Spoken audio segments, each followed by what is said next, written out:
বাবু, তোমার phone waiting এ কেন? অয়ন বলছে, মামা ফোন দিয়েছিলেন। বর্ষা, রাতে কথা বলতে পারবে? না। আমার পাগলিটা বুঝি বই পড়বে? না, আমি ঘুমাবো, বাই। আর একটু কথা বলি না? আমার প্রচন্ড ঘুম পাচ্ছে, সকালে প্রাইভেট আছে। ফোন কেটে দিল বর্ষা। 2 বছরের রিলেশন ওদের। অয়ন প্রচন্ড ভালোবাসে বর্ষাকে। ইদানিং বর্ষার ফোন বেশিরভাগ ওয়েটিং এ থাকে। অয়নের সাথেও বেশি কথা বলে না। সব মিলিয়ে দৈনিক 5 থেকে 10 মিনিট কথা বলা শুরু করলে বিভিন্ন রকমের বায়না। বই পড়বো, ঘুম আসে, আম্মু আসতেছে, ব্লা ব্লা ব্লা। এইসব ব্যাপারগুলোতে অয়ন প্রচন্ড রকমের মানসিক আঘাত পেলেও বর্ষার কাছে মুখ ফুটে কিছু বলে ওঠার সাহস পাচ্ছে না। এটা সেটা ভাবতে ভাবতেই অয়ন ঘুমিয়ে পড়ল। মাঝরাতে হঠাৎ ঘুম ভেঙে গেল। কি মনে করে যেন বর্ষাকে ফোন দিল অয়ন। বর্ষার নাম্বারটা এই মাঝরাতেও ওয়েটিংয়ে। মনে হয় বুকের পাঁজর ভেঙে গেল অয়নের। এত রাত জেগে কার সাথে কথা বলে বর্ষা? একটাই প্রশ্ন বারবার মাথার মধ্যে ঘুরপাক খায় অয়নের। কয়েকবার ফোন দিতেই ফোন রিসিভ করলো বর্ষা। এত রাতে কি হয়েছে তোমার? বারবার ফোন দিয়ে বিরক্ত করছো কেন? বর্ষা বলল, ঘুম আসছিল না, ভাবলাম তোমার সাথে একটু কথা বলি। তুমি কার সাথে কথা বলছিলে? সামনে আমার গ্রুপ সেমিস্টার, গ্রুপের ফ্রেন্ডের সাথে কথা বলছিলাম। ছেলেটি মেয়েটির কথা বিশ্বাস করলো, কারণ ছেলেটি অন্ধ বিশ্বাস করত মেয়েটিকে। আবার ফোন কেটে দিল বর্ষা। অয়ন আবার ফোন দিল বর্ষাকে, এখন আবার ওয়েটিং। একটু পর পর অয়ন ফোন দিয়েই যাচ্ছে, কিন্তু বর্ষা অন্য কারো সাথে কথা বলছে। এইভাবে প্রায় 2 ঘন্টা চলে গেল। নাম্বারটা এখনো ওয়েটিংয়ে। কিছুক্ষণ পর নাম্বারটা বন্ধ করে রাখলো বর্ষা। অয়ন বুঝতে পারল বর্ষার মনের রাজ্যের রাজত্বটা এখন আর অয়নের হাতে নেই, সেটা অন্য কেউ হাতিয়ে নিয়েছে। সেই রাতে আর ঘুম হলো না ছেলেটির। সারা রাত ধরে বর্ষাকে ফোনে ট্রাই করে গেল, কিন্তু নাম্বারটা বন্ধ। পরের দিনেও 1000 বার চেষ্টা করে গেল প্রিয় সেই কণ্ঠটা একটিবার শোনার জন্য। 2 মিনিট পর পর চেষ্টা করে যাচ্ছে, কিন্তু কোনো কাজ হয়নি। সন্ধ্যাবেলা বর্ষার ফোন ওপেন পেল, কিন্তু ফোন তুলছে না। কয়েকবার চেষ্টা করার পর ফোন রিসিভ করলো। অপরিচিত একটা মেয়ে কণ্ঠে বলে উঠল, আপনি কে? কাকে চান? যেটা বর্ষার নাম্বার না? অয়ন বলল, বর্ষা কথা বলতে পারবে না, একটু ব্যস্ত আছে। প্লিজ আপনি ওর কাছে একটু দিন। 5 মিনিট ধরে অনেক রিকোয়েস্ট করলো। আসলে দেখুন ভাইয়া, বর্ষা আপনার সাথে কথা বলতে চাচ্ছে না, আপনাকে আর ফোন দিতে নিষেধ করছে। অয়ন নিজেকে আর কন্ট্রোল করতে পারল না, ফোনের মধ্যেই কেঁদে ফেলছে। কিছুক্ষণ পর বর্ষা ফোন ধরে। প্লিজ তুমি এই নাম্বারে আর কখনো ফোন দিবে না। আমি একটু একা থাকতে চাই, আমাকে মুক্তি দাও। আর তোমার সাথে আমার রিলেশনটা তোমার ফ্যামিলি থেকে মেনে নিলেও আমার ফ্যামিলি থেকে কখনো মেনে নিবে না। অয়ন শুধুই কাঁদছে, কিছু বলছে না। মনে হচ্ছিল তার বুকের বাম পাশে কেউ যেন সজোরে একটা লাথি মারল। বর্ষাকে অনেক বোঝানোর চেষ্টা করে অয়ন। শেষমেশ অয়নকে অনেক অপমানজনক কথা বলে বর্ষা। ভালোবাসি না তোমাকে, তোমাকে আমার বয়ফ্রেন্ড পরিচিতি দিতে লজ্জা লাগে। তুমি আমাকে আর ফোন দিবা না, তোমার সাথে আজ থেকে আমার কোনো সম্পর্ক নেই। আমাকে ভুলে যাও, তোমার মতো লো ক্লাসের কাউকে বিয়ে করে নেব, আর এটা সেটা কত কি। ফোন কেটে দিল বর্ষা। কি করব বুঝতে পারছিল না অয়ন। সবচেয়ে কাছের বন্ধু নাইমের ম্যাচে চলে গেল। নেশা করার বাজে বদ অভ্যাস আছে ওর। ব্রেকআপের কথা বলতেই অয়নের হাতে একটা সিগারেট ধরিয়ে দিল। এত কষ্টের মাঝে সিগারেট ভালোই লাগলো, কেমন যেন একটা জাদু আছে এতে। তারপর কোনো রকম সান্ত্বনা দিয়ে বাসায় যেতে বলল, আর পকেটে 1 পকেট সিগারেট দিয়ে দিল। বর্ষাকে অনেকবার ফোন করেছিল অয়ন, কিন্তু মোবাইল বন্ধ। সেদিন রাতে অনেক কান্না করেছিল ছেলেটি, আর সিগারেটের প্যাকেটও শেষ করেছিল পুরোটা। নিজেকে বিশ্বাস করতে কষ্ট হচ্ছিল, যে অয়ন একদিন অন্যদের স্মোক করতে মানা করত, সেই কি করছে আজ। এরপর থেকে প্রতিদিন নাইমের ম্যাচে যাওয়া হতো। আজ 5 দিন হয়ে গেল বর্ষার সাথে কোনো প্রকার কন্ট্যাক্ট নেই অয়নের। যেই ছেলেটি এক মুহূর্ত মেয়েটির সাথে কথা না বলে থাকতে পারতো না, সারাদিন মেয়েটির সাথে ফোনে কথা বলার অভ্যাস ছিল। দুজন দুজনের একটা কথা শোনার জন্য সারা দুনিয়ার সাথে লড়াই করত। বর্ষা ঠিক আগের মতো নেই, অনেকটাই পাল্টে গেছে। কিন্তু অয়ন নিজেকে একটুও পাল্টাতে পারেনি। এখন বর্ষার সাথে একটা মুহূর্ত কথা বলার জন্য মন কাঁদে অয়নের। অনেক চেষ্টা করেছে অয়ন, বর্ষার কণ্ঠটা একটিবার শোনার জন্য, কিন্তু কোনো লাভ হয়নি। অয়নের ফোন রিসিভ করে না বর্ষা। অপরিচিত কোনো নাম্বার দিয়ে ফোন দিলে অয়নের কণ্ঠ শোনা মাত্রই ফোন কেটে দেয়।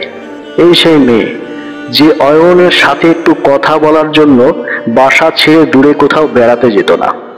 এই সেই মেয়ে যে অয়নকে এক নজর দেখার জন্য সবার চোখ ফাঁকি দিয়ে বাসা থেকে বেরিয়ে আসতো।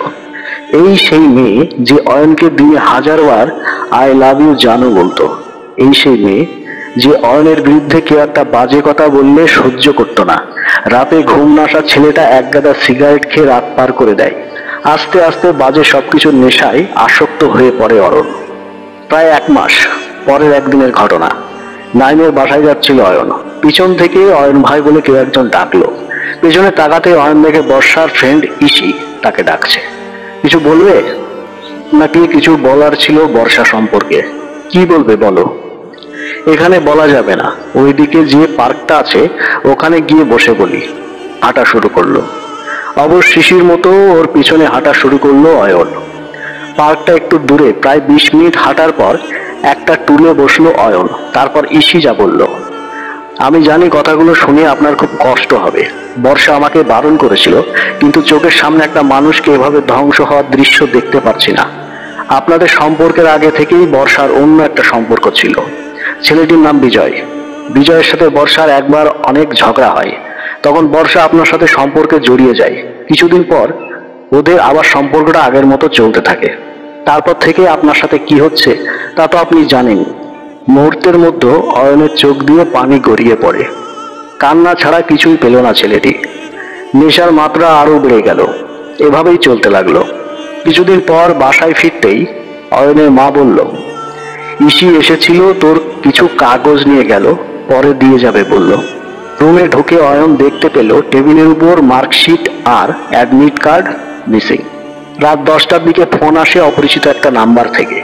ফোন রিসিভ করতে বলে উঠল, পরে মনে পড়ে ওই দিন পার্কে আমার মোবাইলটা একবার নিয়েছিলাম। ঘুম আর নেশার ঘরে কি যেন বলছিল অয়ন নিজেই জানে না। পরদিন বাসায় এসে একটা ভর্তি রিসিট অয়নের হাতে দিল আর বলল, দুজনই ভর্তি হয়ে গেলাম।